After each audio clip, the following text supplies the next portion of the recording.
Saat Kawasaki dengan ZX25R-nya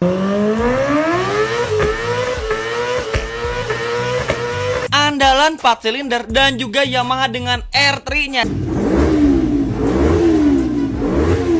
321 cc di ARRC AP250. Honda tetap konsisten dengan Honda CBR 250R. cc paling kecil, power paling kecil, silinder cuma 2. Tapi kenapa Honda CBR 250R bisa begitu dominan dengan peraihan poin yang sangat banyak?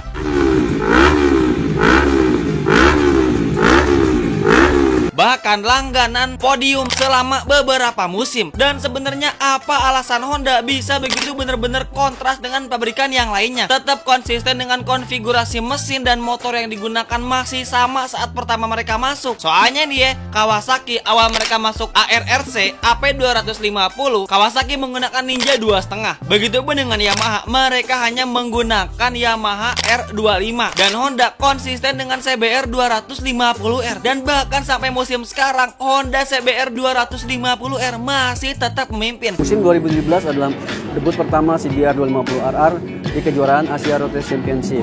Alasannya kenapa? Padahal secara power paling kecil, tapi kok bisa mereka sedominan ini? Nah, Ripan bakal bongkar di video kali ini alasan mengapa Honda CBR 250RR bisa sangat dominan di ARRC AP250.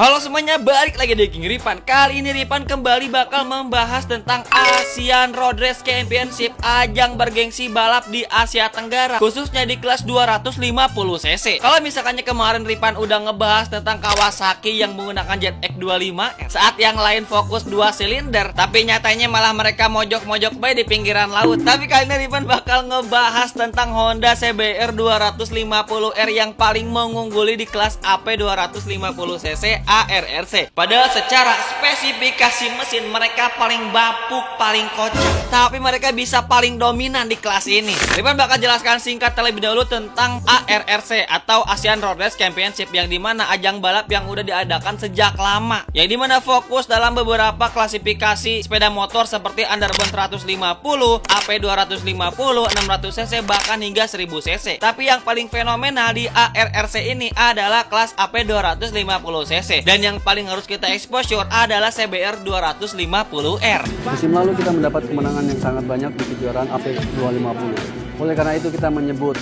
total control. Yang menurut Ripan ini Honda buset powerful bener dah. Tapi pertama kita bakal lihat dulu bagaimana track record dari Honda dengan CBR 250R-nya. Nah, jadi pada tahun 2017 Bang Gary Salim dengan AHRT atau Astra Honda Racing Team berhasil menjuarai AP250. Begitupun pada tahun 2018 Bang Reza Danika Aharen sama tim AHRT menjuarai AP250. Cuman 2019 posisi digantikan oleh Bang Andi Muhammad Fadli dari Kawasaki Manual Tech, yang pada tahun tersebut, pada musim tersebut titel direbut oleh Kawasaki. Cuman kalau misalkan kita lihat tahun kalender 2020-2021 ARRC sempat di stop karena adanya pandemi. Lalu pada tahun 2022 gelar podium masih dipertahankan oleh Kawasaki, dan 2023 Honda kembali meraih gelar podium mereka dengan Honda CBR 250R-nya. Jadi kalau misalkan kita lihat pada tahun 2017 sampai 2023 Honda masih lebih unggul dalam torehan nilai dan juga total prestasi podium yang mereka dapatkan dengan Honda CBR 250R-nya. Dan ini adalah poin alasan mengapa Honda CBR 250RR begitu dominan.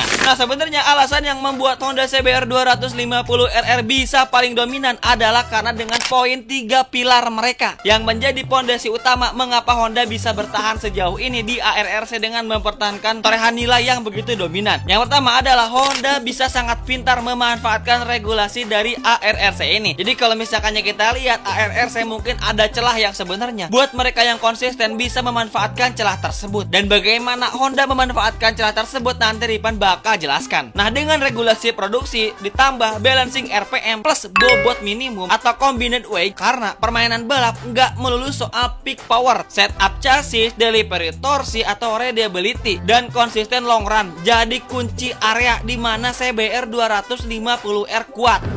setup suspensi, kemudian setup FIMF terkait engine juga berbeda masing-masing. Jadi kalau misalkan kita simpulkan, emang secara power ini CBR 250R paling kecil, tapi segmen yang lainnya CBR 250 paling reliable, dan satu poin ini menjadi alasan kenapa ini motor bisa dominan. Intinya power to weight ratio yang optimal dan juga pemanfaatan power dari motor di setiap sirkuit. Karena beberapa sumber yang Ripan dapat, CBR 250R adalah motor yang paling efisien digunakan untuk balap ARRC AP 250 di beberapa regulasi sirkuit yang ARRC gunakan, yang dimana power to weight ratio adalah hal yang paling efisien ada di motor CBR ini. Jadi kalau misalkan kita ngomongin R3 ataupun ZX25R dengan bobot yang bisa dibilang berat, yang pastinya tidak cukup efisien buat di beberapa sirkuit ARRC di beberapa negara. Dan karena itu juga masuk alasan yang kedua adalah karena balancing dari CBR 250RR itu sendiri, yang dimana CBR 250RR tahun 2020 sampai sekarang pabrikan mengklaim kalau misalkannya powernya itu ada di angka 30 kW per 40 sampai 41 horsepower. If you want to put it into perspective, it's lapping 1.2 seconds lap quicker.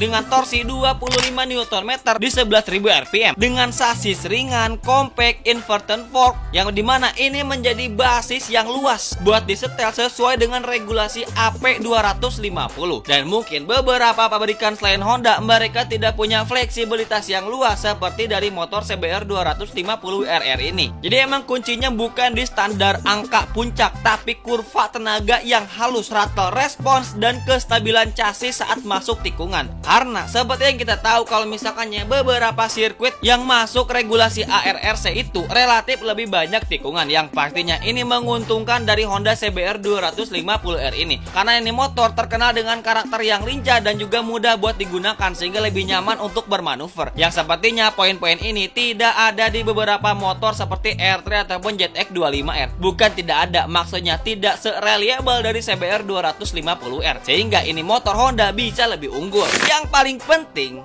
dari tiga pilar ini adalah pilar yang ketiga, yang dimana Astra Honda Racing Team dan jaringan Honda seperti Thailand, Malaysia, Vietnam, Filipina, mereka memiliki mapping data yang sangat berlimpah. Ininya gini, buat kalian yang bingung kalau misalkannya tim Honda di ARRC 250 itu banyak banget guys, tidak sedominan Yamaha dan juga Kawasaki. Jadi bisa dibilang tim Honda itu paling banyak karena diambil dari berbagai negara. Yang karena itu juga mereka tidak usah terlalu ribet capek riset sana sini, karena tiap tim balap mereka memiliki datanya masing-masing. Jadi kalau misalkannya ada celah, misalnya di aturan regulasi ARRC ada dari tim 1 ataupun tim 2 ataupun tim yang manapun menemukan celah tersebut, mereka bisa saling mengkombinasikan data tersebut sehingga penyempurnaan pada CBR 250R akan sangat efisien. Yang hal tersebut membuat CBR tidak kekurangan data untuk mengoptimalkan power dari CBR 250R. Jadi intinya semakin banyak cabang, semakin banyak keluarga, semakin banyak keturunan, makin banyak juga peluang untuk Honda bisa mendapatkan rahasia data dari celah ARRC itu sendiri, sehingga peak power bisa dioptimalkan oleh Honda CBR 250R. Dan hal itu juga terbukti dengan konsisten orang dan data dari Honda semakin tahun makin meningkat. Secara kurvanya itu tajam banget kalau misalkannya kita lihat dari data Honda. Jadi progresifnya itu bisa dibilang tinggi. Yang dimana 2023 entry list menunjukkan banyak tim Honda aktif di AP 250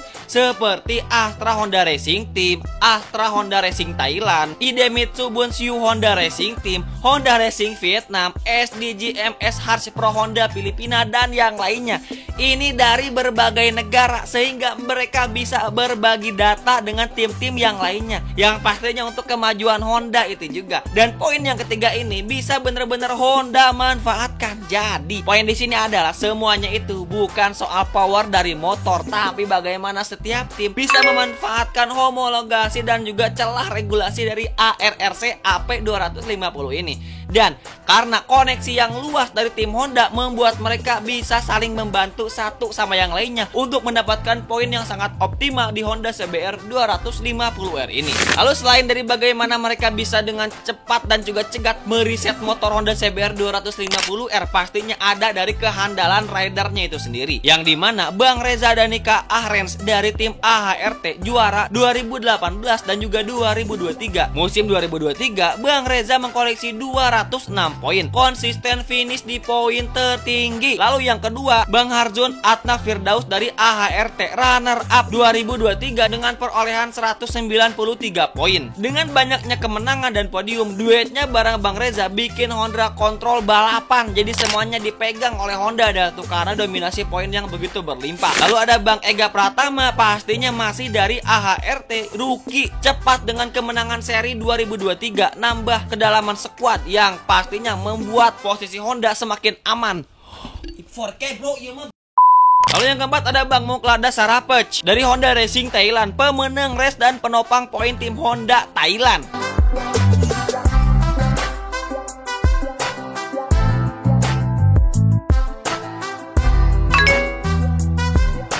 Jadi kita bisa bangga masih didominasi oleh rider pembalap dari Indonesia, dari tim Honda ini. Meskipun tim dari mana-mana nih, Malaysia, Vietnam, Filipina, tetap Indonesia masih memegang kendali penuh di tim Honda ini, di ARRC. Gokil gitu. Tinggal nunggu ke MotoGP pakai Pegasus ZR. Lalu bagaimana kalau misalkannya kita bandingkan dengan rival-rival sekelasnya seperti dari Yamaha R3 dan juga Kawasaki ZX25R. Bagaimana perolehan poin mereka? Dari Kawasaki Manual Tex dengan AM Fardi berhasil ambil title 2019 dan juga 2022. Bukti kalau misalkannya ZX25R atau Ninja 2.5 juga kompetitif. Tapi emang di tahun 2023, rider Kawasaki terbaik Bang Aike Iyoshi cuman posisi ke-6 klasemen dengan perolehan poin 108 poin. Kalah konsisten dari trio Honda, masih unggul Honda dah tuh. Lalu dari Yamaha YZF R25 punya talenta Indonesia macam Fairozi, Tore Kutuloh dan Wahyu Nugroho yang sering podium tapi belum mengunci title era terbaru 2023. Posisi terbaik Yamaha ada di posisi 9, Bang Fairozi 77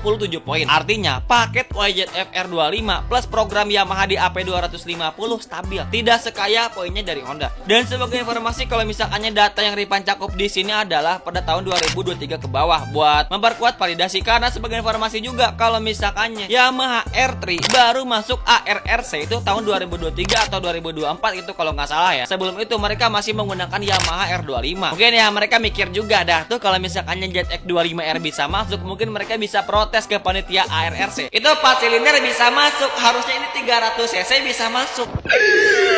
Lagian ini kan AP 250, udah jelas gitu ya. Ini 320 cc ngapain masuk Pak Yamaha? Emang apa sih nggak boleh? Mungkin karena mereka kagak mau kalah sama 4 silinder kali ya. Makanya mereka maksain masuk dah tuh, padahal mah udah 300 cc. Udah beda kelas harusnya. Tapi udah tahu motor makin tinggi harusnya bisa menang.